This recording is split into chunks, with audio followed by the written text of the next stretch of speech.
is, will the digitalization of the transport system solve the sustainability? That's a good question. What do you think? And I've been studying the future of mobility for many, many years. And I can say, I don't think it has been so difficult like it is now to see where are we going. So, and at the same time, we have a climate law who says that emissions from transport shall decrease 70% at latest 2030. That's tough. Especially last year, it increased instead of decreasing. And we need a lot of measures to reach the goal. We need renewable energy, including electricity. We've heard a lot of it here today. We need vehicles that is much more energy efficient. And maybe the most difficult part, we need a society with need for less transport. And we are not there at all. We are building a society with even more transport. So, when I talk about digitalization of transport, I usually talk about electrification, automatization, servification, connectivity and big data. And we've heard a lot of most of those parts. So let's say something about the electric cars. How fast does the fleet electrify? In last year, there were 2.2 million electric vehicles sold all over the world. At the same time, there were 93 million cars with combustion engines sold. And as you know, the lifespan of a normal car is 16, 70 years. So it will take some time before we have an electrical fleet all over the world. Bloomberg analyst firm says that 2025 it will be 16% and 2030 it will be 58%. But last year in Norway, 40% of the cars sold in fact were electric. And they have, as you know, huge subsidies. You can drive in the public transport lane, you don't have to pay any parking fees, etc. But the extraction of lithium must increase, and you know that cobalt is not extracted in a sustainable way. And which ecological footprint does an electric car have? It's much better than a normal car, definitely, and it's getting better all the time. But it won't solve the problem overnight, as you see. And then we have the discussion about autonomous vehicles. There has been a discussion since the 60s about that. And it has long been on the hype curve, as you know. But something happened the latest months. And maybe this was one of the things that made it stop, go down the hype curve a little. On the conference in November, the CEO of Wayne said, autonomous cars won't ever be able to drive in all conditions, and it will be decades before self-driving cars are all over the roads. So, but then we have Elon, naturally. 2 months later, he said, and by the end of 2020, he added, it will be so capable, you will be able to snooze in the driver's seat while it takes you from your parking lot to wherever you're going. Yeah, there we have two different views on how fast we will have those autonomous cars. And we learned a lot about the techniques and so on, so the cars are getting safer all the time because we're working with this. But when we have an autonomous fleet, then we have those delivery pods. We haven't had them in Sweden yet. I've asked for them everywhere, but no, we haven't seen them yet. There is one in London, and in many American cities. There's so many of them. So in San Francisco, they have forbidden them. People were complaining they took space on the sidewalks and so on. So let's see what's happened with them. And then we also have the new taxi solutions, Uber, etc.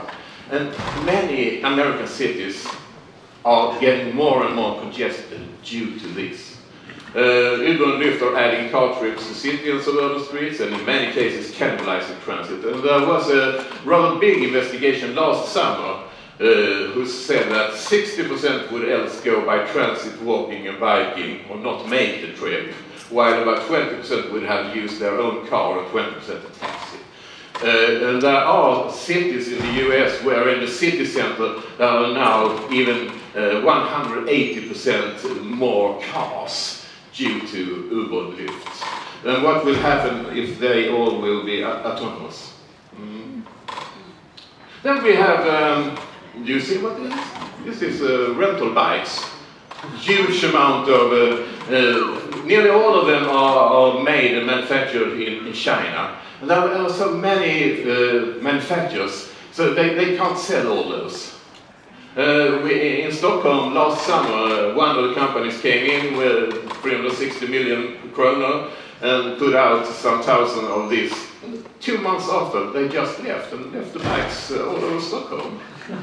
And if you Google shared bike graveyard, you will find thousands of pictures with millions of those shared bikes. So there are too many of them. And then we have the e-scooters, which you will hear about later on. This is the Swedish one, Voi. And it's just a year since they began to come to Sweden. And it's very interesting to see that Voi, in a few months, half a year or so, they managed to get 800 million in venture capital. 800 million. It says something about the power in this new micromobility. And a few months after, there were this car sharing, electric car sharing, Ideon in Stockholm. They say we will have such systems even in Malmö, Sweden and so on.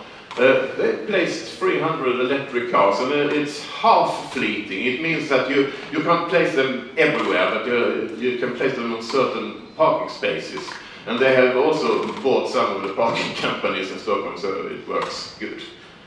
There are a lot of discussion about those e-scooters. They are all over the sidewalks, and too many of them are just throwing everywhere. So now there has been a discussion both in Malmö and Stockholm with all these actors saying that we could use geofencing. So that, for example, if there are some area you don't want them to park the electric scooters there, we use geofencing, and you can't place your e-scooters there because then it won't stop costing money for you.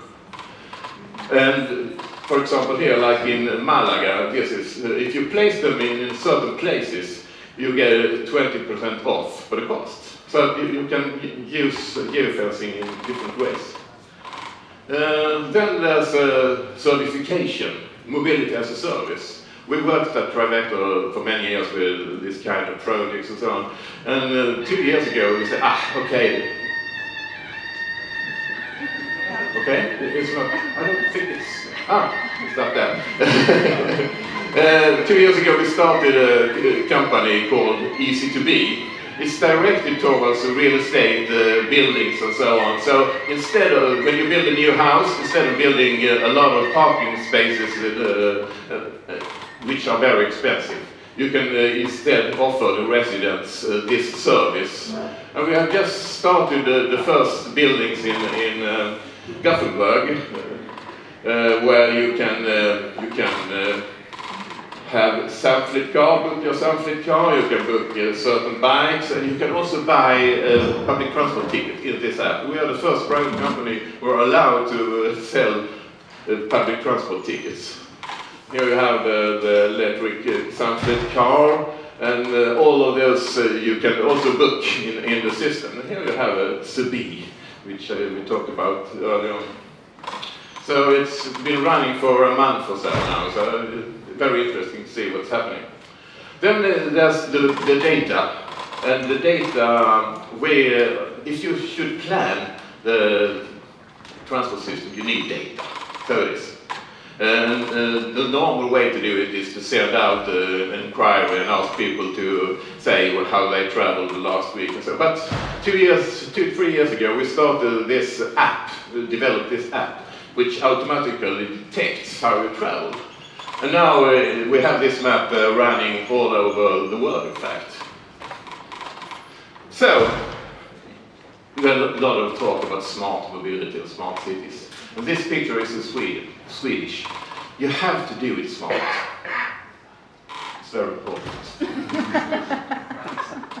Therefore, you could use this kind of shared mobility principle for livable cities. They have been developed by networks of cities all over the world, but also companies like Lime and so on, or stands behind them. We plan our cities and their mobility together, we prioritize people over vehicles, we support shared and efficient, etc. They're very good. So, this is my last picture. I think we can't use the traditional plans more. We need to work with scenarios and platforms. The plan is dead. We have to build some kind of platform for cooperation based on the goals and values and culture we want. And it has never been more difficult to know where we are heading. So therefore we need a lot of business intelligence. Change is the only permanent one. We must use scenarios instead to be agile. Innovations are necessary, but not enough for sustainability, and they need to be directed in the right direction. And to do that, we could use that kind of platform for cooperation and build a fabric of partnership between cities and other actors, and govern it in the right way, not like the Chinese social credit system or so. Thank you very much.